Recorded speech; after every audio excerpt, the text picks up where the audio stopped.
Zacharias Zach Kostopoulos was born in the United States to Greek migrants in 1985. At age 7, the family relocated back to Greece, and in his early adulthood would travel between the two nations. He studied acting and marketing and worked at the Athens checkpoint.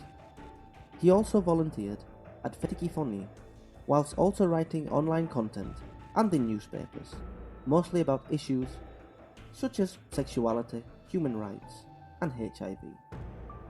Zach himself was diagnosed as HIV positive in 2009, aged 24.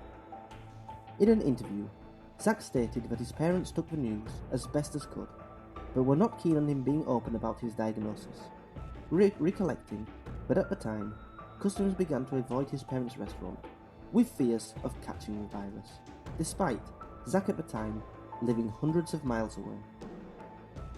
Nevertheless, his parents always accepted him, ever since he came out as gay at age 16. In his later years, Zach began to perform as a drag artist under the stage name Zachio. On Friday the 21st of September 2018, a young man entered a jewelry store on Gladstone Street in Omonia, and according to eyewitness statements, the young man attempted to rob the store. However, this story was later questioned as untrue. Somehow, the young man got trapped inside the store due to the security mechanism of the entrance door, and while trying to escape, used a fire extinguisher first to break the door, then to break the storefront window, sliding himself out of the store. The shop owner, along with a passerby, managed to halt his escape by the use of excessive force. The young man was Zach. When the ambulance arrived, the now blood-soaked Zach received first aid, but attempted to flee by grabbing a shard of glass, threatening anyone who would attempt to stop him. By this time, police arrived on the scene, tackling Zach to the ground, beating him relentlessly, and then cuffing him. Video footage, taken by citizens at the scene and posted online, also disproved this version of events too. In the videos, police can be seen non-stop beating Zach while he is on the ground, and during the onslaught of brutal kicking, Zach passed away, aged 33. Officers at the scene proceeded to continue to kick his lifeless body even after establishing his death. The incident was made public in the media, however, did not originally post the actual footage taken by people at the scene, and running the story of how a drug addict died of an overdose after attempting to rob a store. The public prosecutor's office brought criminal proceedings against the store owner and one other person. According to the civil action in the original case file against the two men, who continuously kicked Zach in the head, there were serious omissions, since there was no mention of the brutality of the incident. Despite there being video footage of the lynching, it was not included in the case file. If the videos had not been published, no one would have known the truth about the murder, claimed the family's lawyer. Later video released once again re-overturned the events, showing Zach receiving taunts while he tried to enter a fast food restaurant to buy a bottle of water. Due to witness testimony, Zach was screaming for help before he entered the jewelry store, which ruled out the theft robbery attempt scenario, as Zach hung around the fast food restaurant for several minutes, holding a bottle of water.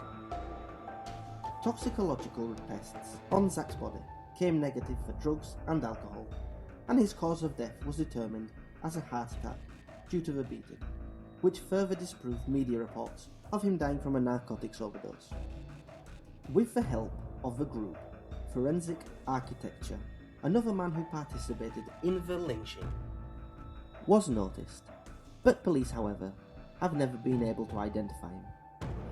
Statements given by the officers at the scene claim that Zach entered the store with a knife with the goal of theft, and later on attacked a paramedic with a shard of glass. One officer, during the attack, held the so-called knife of evidence with his bare hands, and that was used as an excuse as to why Zach's fingerprints were not on the weapon.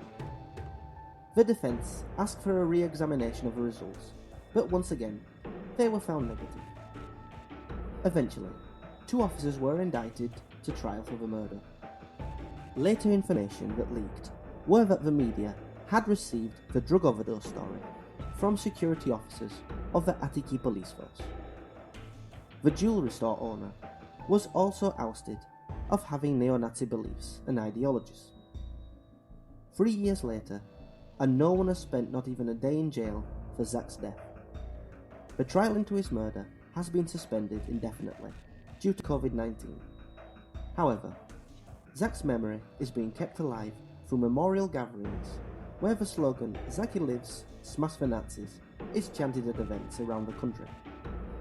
In May 2019, a book titled Zachy was published, which details his day-to-day life through conversations and interviews.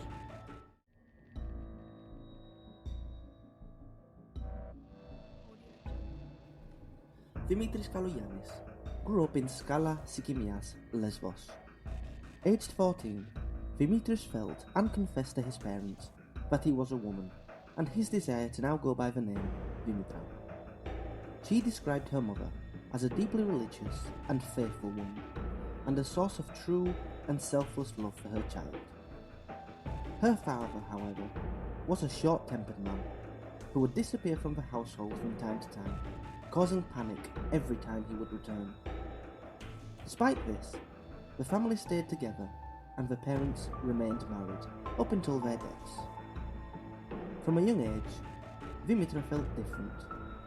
Aged 14, and after expressing her belief of being a woman, she was sent to a mental institute. Doctors demanded she continue to take medication even after she would return home, and possibly for the remainder of her life.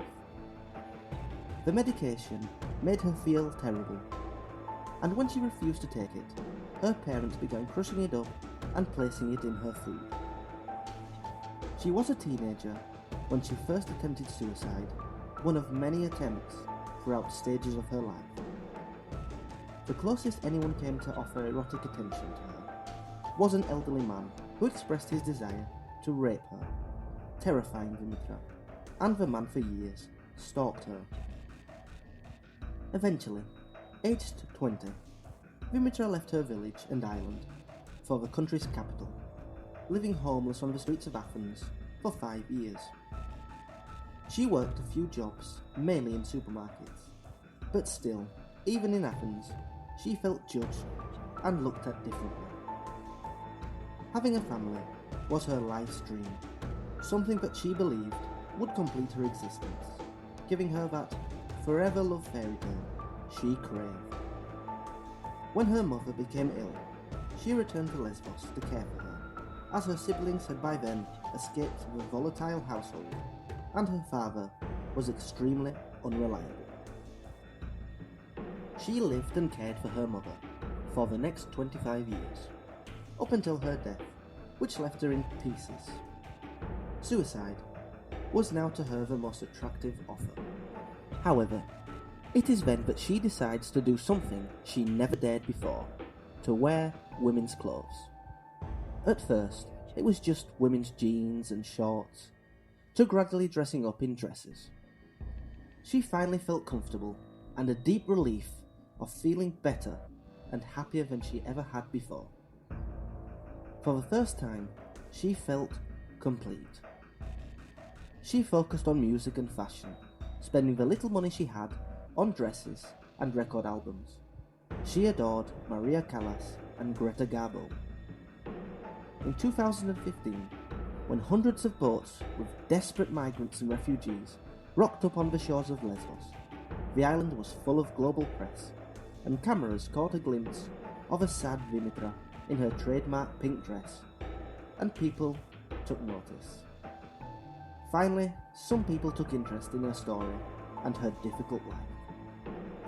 Journalists had Christmas dinner with her at her home, interviewing her in the process, making Dimitra a mini celebrity.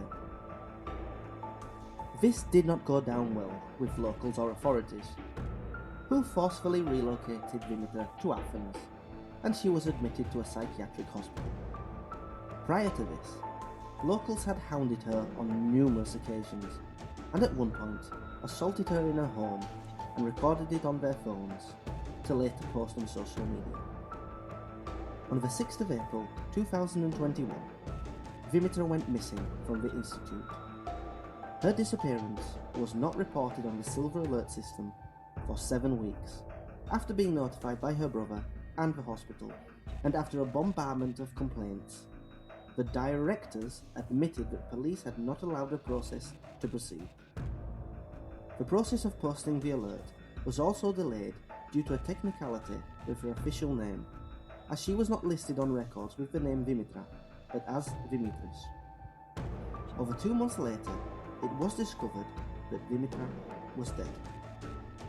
3 days after escaping the institute, on the 9th of April 2021, Dimitra was murdered in an intentional hit and run in the area of Paliu, aged 64.